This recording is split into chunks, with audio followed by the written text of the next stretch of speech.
लेकिन सच्चाई है हमारा संगठन उत्तर प्रदेश के अंदर बहुत ज्यादा कमजोर है। ये बिल्कुल हमारे संगठन की सच्चाई है जो मैं आपके सामने दे रहा हूँ। हमारे कार्य नमस्कार, मैं हूं आपके साथ नावेद माजिद और आप जी देखना शुरू कर चुके हैं राष्ट्रीय वॉइस। आज हम बात करेंगे उत्तर प्रदेश के बाहुबलियों में से एक और पूर्व सांसद अतीक अहमद ने असदुद्दीन ओवैसी का साथ छोड़कर के बसपा का दामन थाम लिया है। हमारे साथ एआईएमआईएम के कार्यकर्ता हैं, वो हमारे साथ जुड़ चुके हैं, हम उनसे बात करेंगे। शिव भाई, क्या लग रहा है, असदुद्दीन ओवैसी को ये झटका लगेगा, एआईएमआईएम को ये झटका लगेगा अतीक अहमद का जो ये साथ छोड़ा अतीक अहमद ने? हाँ बिल्कुल, जो बात है, मैं पार्टी का जो हूँ जिला प्रभारी भी रह चुका हूँ। सच्चाई जो है अपनी छुपानी नहीं चाहिए। आदमी किसी भी दल में है या किसी भी पार्टी में है, मैं इस पार्टी के लिए काम करता हूँ। लेकिन सच्चाई है हमारा संगठन उत्तर प्रदेश के अंदर बहुत ज्यादा कमजोर है जी। और उसकी कमजोर होने की वजह भी है कि हमारा जो संगठन है वो केवल आपको जो है मीडिया पे, फेसबुक पे गलोच करते हुए अभी तक नजर आ रहा होगा। जो ये एक बिल्कुल हमारे संगठन की सच्चाई है जो मैं आपके सामने दे रहा हूँ। हमारे कार्यकर्ता फेसबुक पे नजर आते हैं, बातें करते हुए नजर आते हैं, इधर उधर पोस्ट लिखने पर नजर आते हैं, भड़काऊ बातों पर नजर आते हैं, लेकिन कोई भी जमीनी हकीकत नहीं जानता उत्तर प्रदेश की जमीनी हकीकत क्या कह रही है। अतीक अहमद साहब अपने आप में पूर्वांचल का बहुत बड़ा नाम है और उनका वोट बैंक भी है। नाम नहीं है, वो एक वोट बैंक भी है। वो एक ऐसी हस्ती है, वो जिस जिले में चले जाएंगे वहां से अगर जो भी पार्टी उनको या उनकी फैमिली को टिकट देगी वो उसी जिले में जीत जाएंगे। चाहे पार्क को उनका है, मैं भी उनको मुबारकबाद पेश कर। उनका परिवार आज के वक्त में बहुत सताया हुआ। लेकिन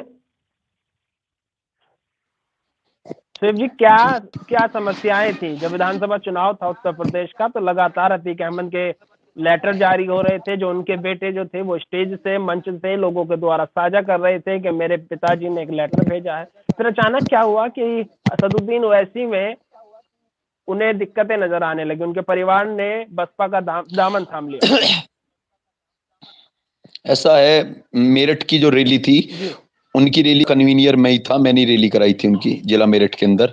बैरिस्टर साहब उस रैली में आए थे।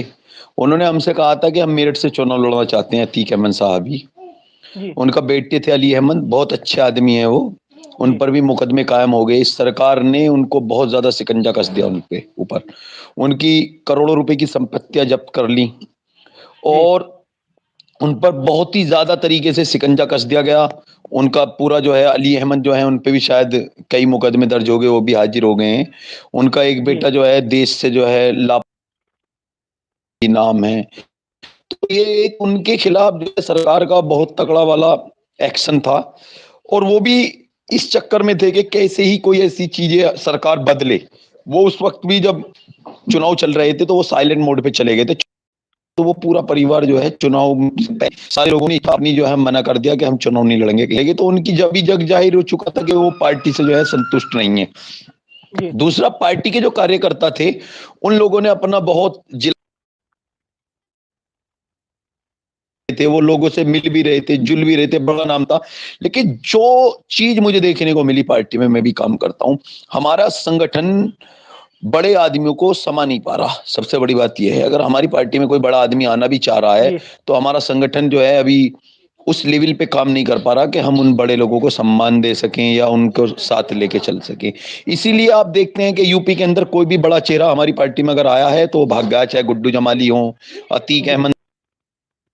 एनीवे वो आते हैं लेकिन चले जाते हैं। इसका भी एक रीजन हमें देखना होगा। लेकिन हमारी जो उत्तर प्रदेश जी, एक और समस्या है। यूपी का चुनाव था तो असदुद्दीन ओवैसी लगातार सभाएं कर रहे थे, लगातार दौरे कर रहे थे, कयादत की बात कर रहे थे। उनके आपके प्रदेश अध्यक्ष शौकत अली साहब, वो लगातार कयादत की बातें कर रहे थे।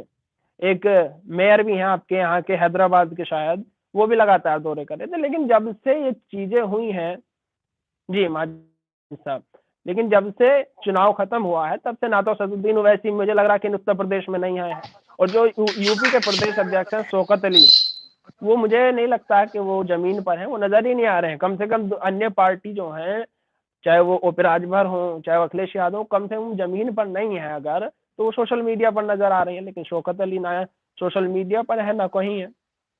इसको लेकर के क्या कहेंगे? ये कहीं ना कहीं कमजोरी है। नहीं नहीं नहीं, चुनाव के बाद से इसमें कोई शक नहीं। लेकिन अभी एक आपने सुना होगा, एक संबल के अंदर उन्होंने से बाहर रहे बहुत दिन तक। अब उसमें शायद उनका जो है जमानत वगैरह हो गई है, तो वो अब दोबारा से जो है काम पर चालू हो गए हैं। में प्रदेश अध्यक्ष हैं, वो जिम्मेदारी है थोड़ा सा उनको राजनीति की समझ। मेरे को जो लगता है, जो मेरी एक सेंटेंस है, कि उनको राजनीतिक एक्सपीरियंस नहीं है बिल्कुल भी। जी वो समझ नहीं पा रहे कि राजनीति में किस किस उद्देश्य से हमें पार्टी चलानी है। क्योंकि आप देख लो, बिहार के अंदर अख्तरुल ईमान है, जी उन्होंने पार्टी को बहुत डेवलप किया, बहुत मजबूत किया। भले ही हमारे वहां 5 विधायक जीते, वो 4 भाग गए, कोई बात नहीं।